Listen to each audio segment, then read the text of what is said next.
The house sits at the end of a dirt road, where the pavement stops and the desert begins. It faces south toward a ridge of pale rock that catches the first light each morning. The walls are smooth stucco, painted the color of sand.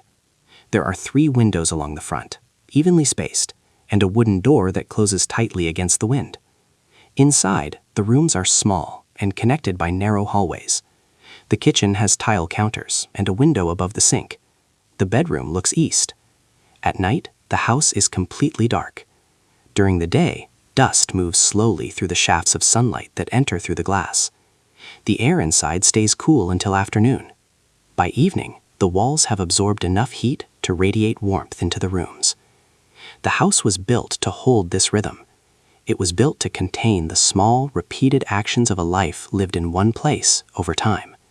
For now, it simply stands. The house was built in 1976 by a man who worked in construction and wanted to live somewhere quiet. He poured the foundation himself, framed the walls with 2x4s, ran the electrical lines through the ceiling.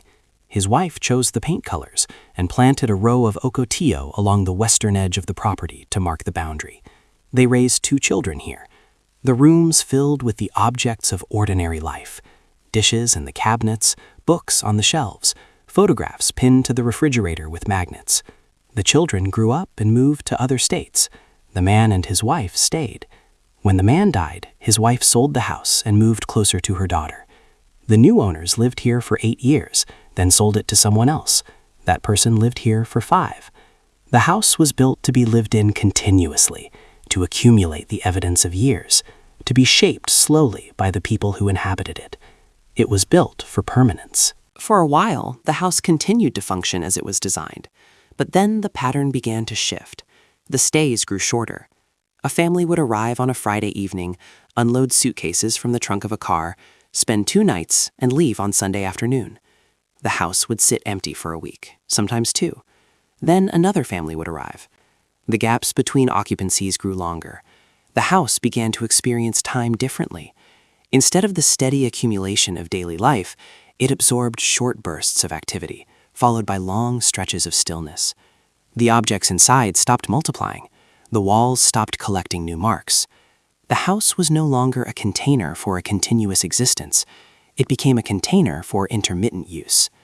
The structure remained the same, but the relationship between the house and time had changed. What had been built to hold permanence now held only intervals. The arrivals follow the same pattern. A car pulls up to the house in the late afternoon. Doors open. People step out and stretch. They unload bags and groceries, carry them through the front door. For the next 2 or 3 days, the house is occupied. Lights turn on and off, water runs through the pipes, the stove is used, footsteps cross the floors. Then, on the morning of departure, the bags are repacked. The car is loaded. The door is locked. The house is left behind. A week passes. 2 weeks. A month. Then another car arrives, and the cycle repeats. The people are different each time. They bring different objects, different routines, different voices. But the house experiences only repetition: arrival, occupation, departure, silence. There is no continuity between one stay and the next. Each visit is isolated, unconnected to what came before or what will come after. The house holds no memory of its occupants. It simply resets. Before each arrival, the house is prepared. Someone comes a few hours early to clean. The floors are swept, the counters wiped down, the sheets replaced with fresh linens. Towels are folded and stacked in the bathroom. Soap is placed by the sink. The refrigerator is checked to ensure it is empty and clean. Any objects left behind by the previous occupants are removed. The house is returned to a neutral state, stripped of any trace of the people who were here last. It is made ready to receive the next group, but not in the way a home is made ready for its own inhabitants. It is prepared the way a stage is prepared between performances, cleaned, reset, depersonalized. The house is maintained not to sustain a life, but to accommodate a sequence of temporary uses. It is kept functional, but not lived in. The preparation itself is a form of erasure. Each reset removes another layer of continuity, another possibility of permanence. From the outside, the house looks occupied. There are curtains in the windows. A car sits in the driveway.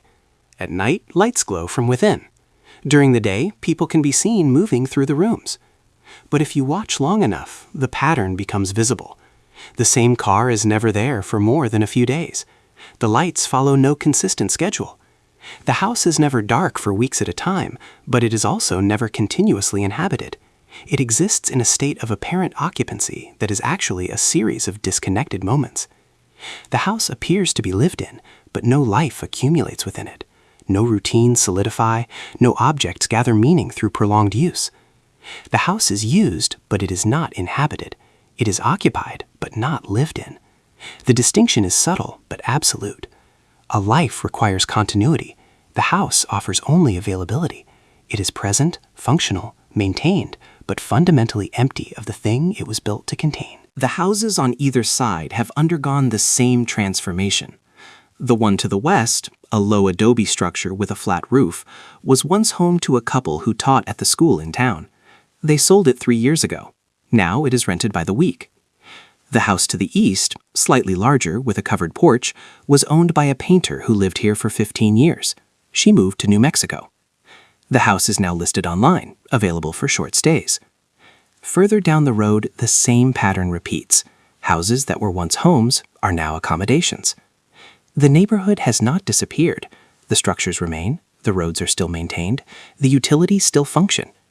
But the social fabric that once connected these houses, the fabric woven from years of proximity, from shared routines, from the overlapping rhythms of permanent lives, has disintegrated.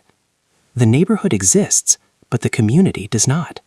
The houses stand, but the town has evaporated. The house is located in Joshua Tree, California, at the edge of the Mojave Desert, 2 hours east of Los Angeles. The town grew around the national park, which was established to protect the strange, twisted trees that grow only in this high desert region. For decades, people came here to live: artists, retirees, families seeking space and silence. They built small houses on large parcels of land. They opened shops, started businesses, raised children. The town had a permanent population, a school, a post office, a sense of continuity. But over the past 15 years, something shifted. The town became known not as a place to live, but as a place to visit. The houses began to change hands. The permanent residents were replaced by temporary occupants. The town did not disappear. It transformed. The structures remained, but the function changed. Joshua Tree is still here, but it is no longer a town in the sense that word once implied. It is something else now, a location, a destination, a backdrop. The houses remain, but the town is gone. This transformation is not unique to Joshua Tree. It is visible in other places where geography, beauty, or proximity to cities has made permanence economically unviable. Small towns in the mountains, coastal villages, desert communities.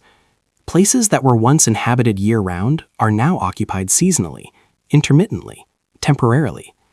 The houses do not disappear. They are maintained, even improved. But they are no longer homes in the deepest sense. They are assets, amenities, experiences. The people who built them, who lived in them for decades, have been replaced by people who stay for days. The structures remain identical. The neighborhoods look the same. But the relationship between people and place has been severed. What was once inhabited is now merely used. The houses stand. The towns, in any meaningful sense, do not. This is not a story of abandonment. It is a story of transformation. The places are still here. The life is not. The house has not changed. The stucco is still the color of sand. The 3 windows still face south. The door still closes tightly against the wind. Inside, the rooms are clean, the floors swept, the counters bare. The house is ready. It is available. It is functional. But it is not lived in. It may never be lived in again. The structure will stand for decades, maintained and occupied, but never inhabited in the way it was designed to be.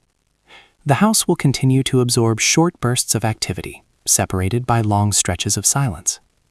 It will continue to be prepared and reset, in an endless cycle that erases continuity and prevents permanence. The house will remain here, at the end of the dirt road, facing the pale ridge, holding the light, containing the silence. It will stand as a shelter, a structure, a place, but it will not be a home. The house is still here. Life is not.